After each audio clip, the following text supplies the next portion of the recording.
하나님의 말씀 고린도후서 4장 16절로 18절 말씀입니다. 그러므로 우리가 낙심하지 아니하노니 우리의 겉사람은 낡아지나 우리의 속사람은 날로 새로워지는도다. 우리가 잠시 받는 환난에 경한 것이 지극히 크고 영원한 영광에 중한 것을 우리에게 이루게 함이니 우리가 주목하는 것은 보이는 것이 아니요 보이지 않는 것이니 보이는 것은 잠깐이요 보이지 않는 것은 영원함이라. 아멘. 할렐루야. 위를 본다. 세 번째 말씀을 함께 나누도록 하겠습니다. 9월의 품성은 기쁨입니다. 우리에게 항상 기뻐하라 라고 말씀하셨는데 그 말씀이, 그 명령이 얼마나 감사한지 모르겠습니다. 하나님께서 항상 기뻐할 수 있도록 우리를 도우신다라는 약속의 말씀이기도 하기 때문입니다. 하나님의 약속을 믿고 하나님의 도우심을 믿고 한 걸음 한 걸음 매일매일 훈련하는 우리가 되었으면 좋겠습니다. 첫 번째, 매사에 선한 것을 찾는다. 두 번째, 고난 중에 미소를 잃지 않는다. 세 번째, 낙담하지 않는다. 네 번째, 오늘까지 위를 본다라는 훈련입니다. 사랑하는 성도 여러분, 위를 바라보는 하나님께 소망을 두는 훈련을 오늘 특별히 하실 수 있기를 주님의 이름으로 축원합니다. 바울은 기쁨을 굉장히 많이 강조했던 사도였어요. 그렇다면 바울의 삶은 이렇게 기뻐할 만한 일들이 많았을까? 그런 일들로 가득 채워져 있었을까? 당연하지 않겠습니까? 기뻐할 이유가 없는데 어떻게 기뻐할 수가 있겠어요? 그런데 단지 우리가 흔히 생각하는 그런 기쁨의 조건이 아니라는 것이 특이할 뿐입니다. 바울의 상황은 어땠을까? 오늘 본문 8절부터 이렇게 말씀하고 있어요. 우리가 사방으로 우겨싸움을 당하여도 쌓이지 아니하며 답답한 일을 당하여도 낙심하지 아니하며 박해를 받아도 버림받지 아니하며 거꾸로 뜨림을 당하여도 망하지 아니하여고. 그러니까 사방으로 우겨싸움을 당하는 상황입니다. 답답한 일이 계속되어지고 있어요. 박해를 받았고 거꾸로 뜨림을 당하는 일들이 참 많이 있었습니다. 그런데 그럼에도 불구하고 그는 쌓이지 않고 낙심하지 않고 버림받지 않고 망하지 않았다. 오히려 기뻐했다라고 그렇게 증거하고 있습니다. 그 이유가 뭘까? 위를 바라봤기 때문입니다. 위에 계신 하나님을, 그리고 하나님께서 주시는 상급, 그리고 주님 앞에 설 때의 영광, 이 모든 것을 소망하는 그런 믿음이, 위를 바라보는 믿음이 그에게 있었기 때문입니다. 사실 대충 이렇게 흘러가면 그럭저럭 살아갈 수 있습니다. 보통의 삶은 살 수 있습니다. 그러나 사도들, 믿음의 사람들, 고난을 자초하는 것처럼 보이지 않습니까? 골로새서 1장 24절 이하에 나는 이제 너희를 위하여 받는 괴로움을 기뻐하고 그리스도의 남은 고난을 그의 몸된 교회를 위하여 내 육체에 채운다 라고 그렇게 고백하고 있습니다.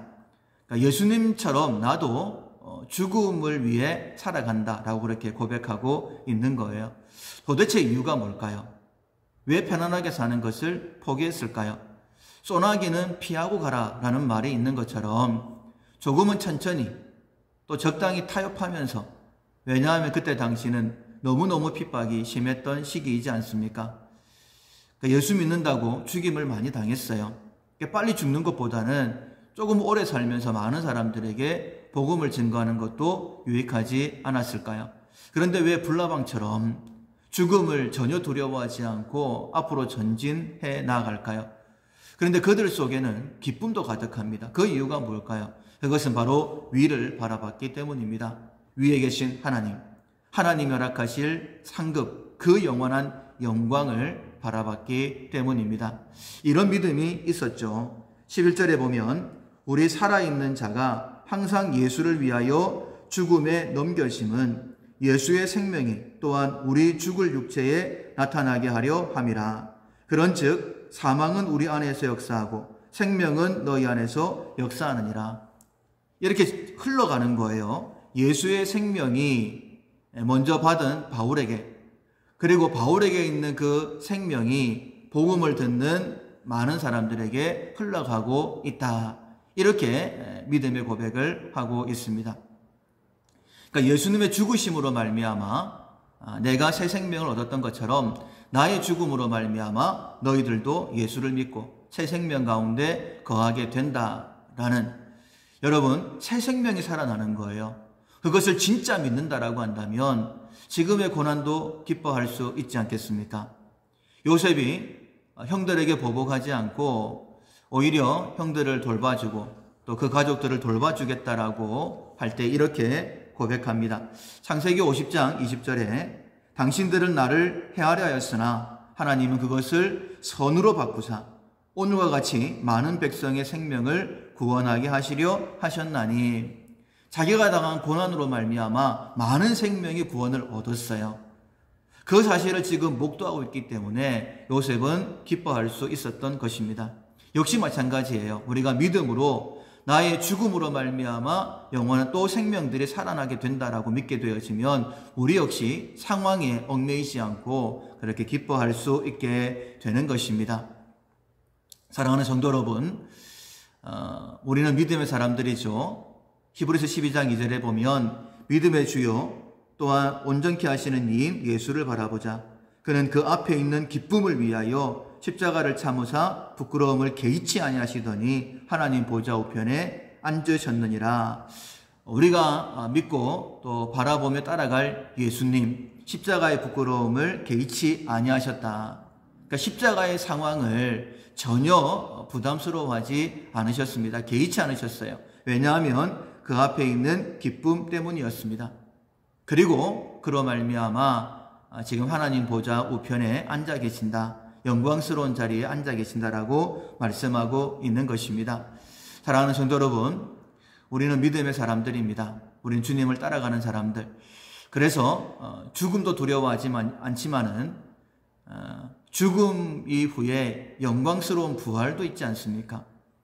바울이 이렇게 기뻐했던 이유가 바로 이 영광스러운 부활 때문인데 14절에 보면 주 예수를 다시 살리신 이가 예수와 함께 우리도 다시 살리사 너희와 함께 그 앞에 서게 하실 줄을 아노라. 죽음으로 끝나는 것이 아니에요. 한번 죽는 것은 사람에게 정하신 것이요 그 후에는 심판이 있으리니 심판을 통하여 영광스러움에 나아갑니다.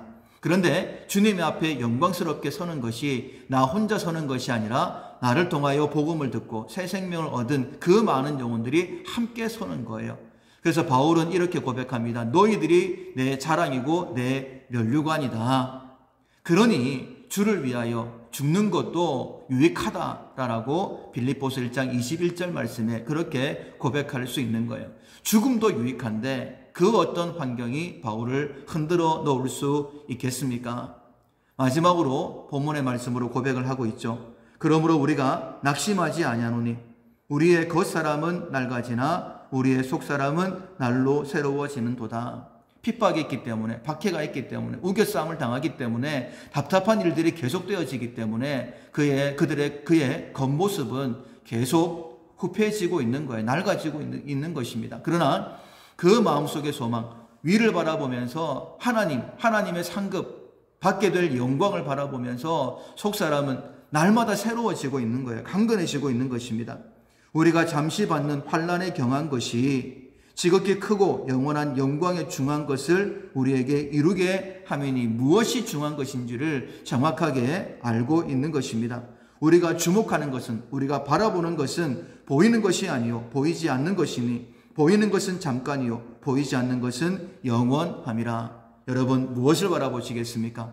눈을 들어 위를 바라보십시오. 하나님을 바라보시고 하나님께서 우리에게 주실 상급을 바라보십시오. 우리가 바라보며 따라가실 분은 예수 그리스도이십니다. 믿음의 주요 또 온전케 하시는 이인 예수를 바라보자라고 그렇게 말씀하고 있지 않습니까? 우리 주님이 우리를 위하여 죽으시기 위해 이 땅에 오셨던 이유가 바로 그 죽음이 우리의 구원으로 이루어지기 때문이었다라고 말씀하고 있습니다. 오늘 하루도 위를 바라보시는 훈련을 통하여 항상 기뻐할 수 있는, 환경에 얽매이지 않는 우리 모두가 될 수 있기를 주님의 이름으로 축원합니다. 아멘.